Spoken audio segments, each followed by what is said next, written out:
Welcome to Man vs Beer. We're here at the Craft Beer Festival down at the highway. Now it is St. Patrick's Day, so we're kicking back, having a few, smoking a couple of durries, and we hope you do the same thing. Big shout out to all our viewers over in Ireland. Cheers guys. Cheers guys. So while we were here, we ran into Jeff Wright, the head brewer from Vale Beer Company, and he was kind enough to answer a couple questions for us. What are some of the biggest challenges that you found getting into the industry, getting your beer out there to market?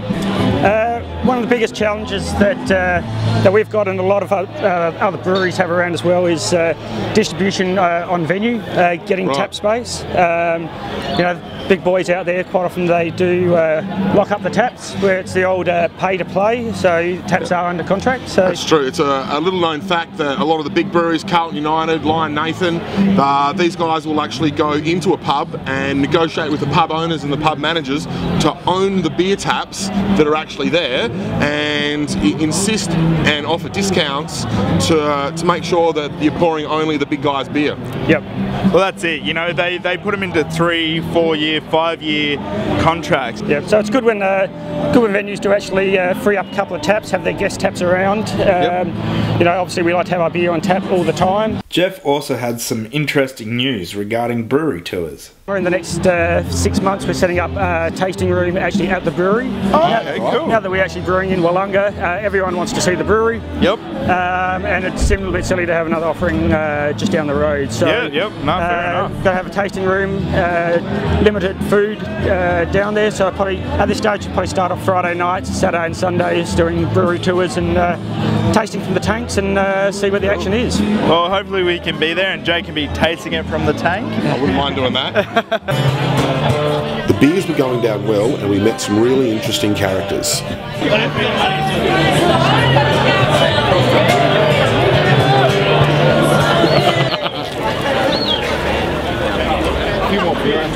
And that's the guy from Prancing Pony Breweries. Bit of fun, don't you think? We then met with Jamie from Stone and Wood Brewing out of Byron Bay. He was telling us how the brewery's really taking off. Certainly taken off. I mean, we haven't been able to keep up with beer for about 2.5 years now. So we've expanded 3 times in the last 2.5 years, and the more we make, the thirstier people get, apparently. Oh, so. that's good news. But I mean, that's the market in general. It's not just us. You know, the market is growing really fast. And beautiful. Are you like everyone else who is starting to use like a contract brewer? No. Everything we sell, we brew. Oh, okay. So yeah, no, we're pretty much focused on if we can't brew it, then we don't sell it. So and despite getting orders that we can't fill week on week.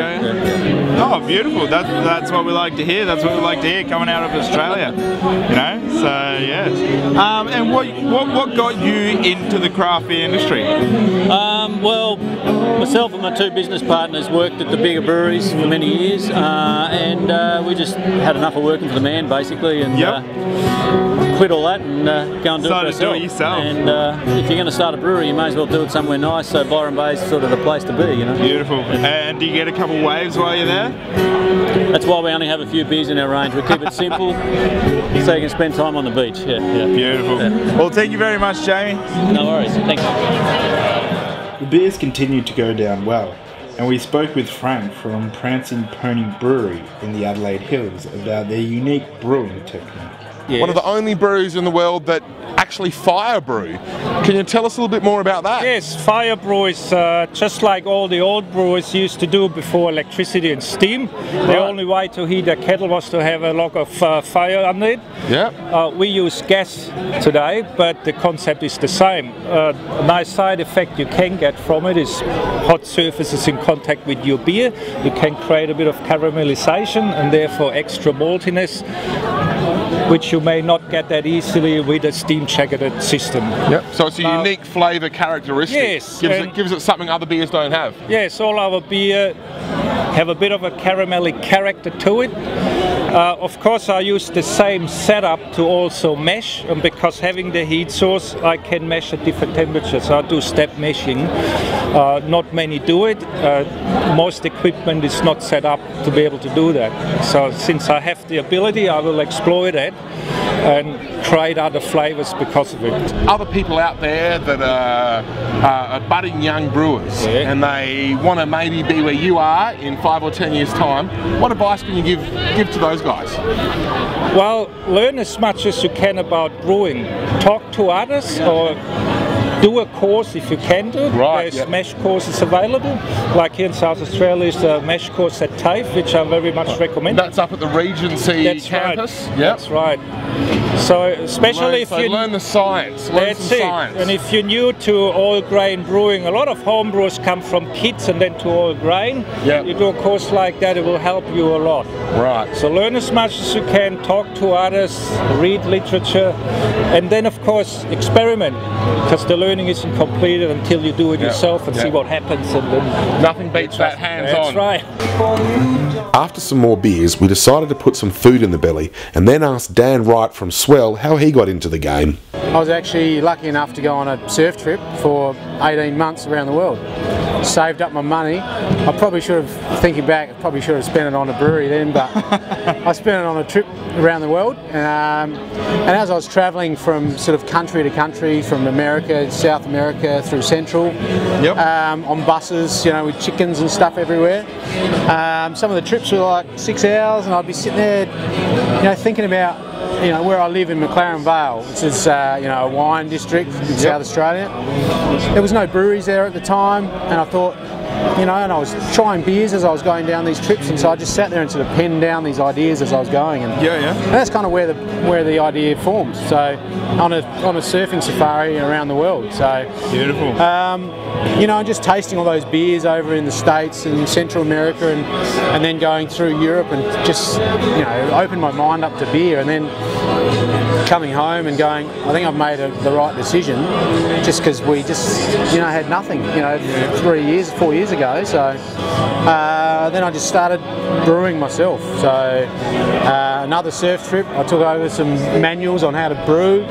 When I wasn't surfing, I was sitting there with a studying up. I should say, you know, I don't want to plug another, you know, an Indo-style beer, I suppose. And yeah, just kind of learned how to do it then. So that was about 6-7 years ago. Well, I was on a little surf trip this year, and we went over to Yorks, and the first time I stumbled across Swell was at Marion Bay Hotel. Josh at the Marion Bay Tavern is a good supporter of ours, which we're grateful for. So, you know, I can go down, have a surf, stay at our place. You know, if I'm not drinking my own beer at home, I can go to the tavern, have a nice meal, and have my beer there too. So beautiful. So it all works. So after a surf, what is your favourite beer to hook into? Well, lucky enough, my wife just bought me a car fridge for my Christmas present. So now I've got cold beer in the fridge in my car. So straight after a surf, you know, I'll probably hook into one of these, a Golden Ale, because it's, you know, it's the lightest style of beer that I've got. You know, I just feel that, you know, having that salt and it's still got a really nice flavour to it, though. Like it's got a really nice flavour to it. I mean, it's the lighter style. So I think coming out of the surf when you got that salt and stuff in your mouth, I thought, you know, smashing one of these is a lot easier than, you know, if it was a, you know, my pale ale or an amber ale, which is really quite full on. So I kind of just wet the whistle with this, and then I move on to something else. Move on to something different. Nah, that's beautiful. For sure. All right, Dan. Well, thanks for talking to us. No worries. We also spoke with Craig Basford from Big Shed Brewing Co. out of Royal Park. As a new brewer, they are planning to release brews to the market in June or July this year. Amongst others, Big Shed are going to be making some refreshing hoppy brews and fruit-infused beers. Thanks for tuning in. We had a great day and met lots of cool people. A special thank you to the Highway for having us. Make sure you check out the Highway Bottle Shop for a huge range of the best craft beers in Adelaide.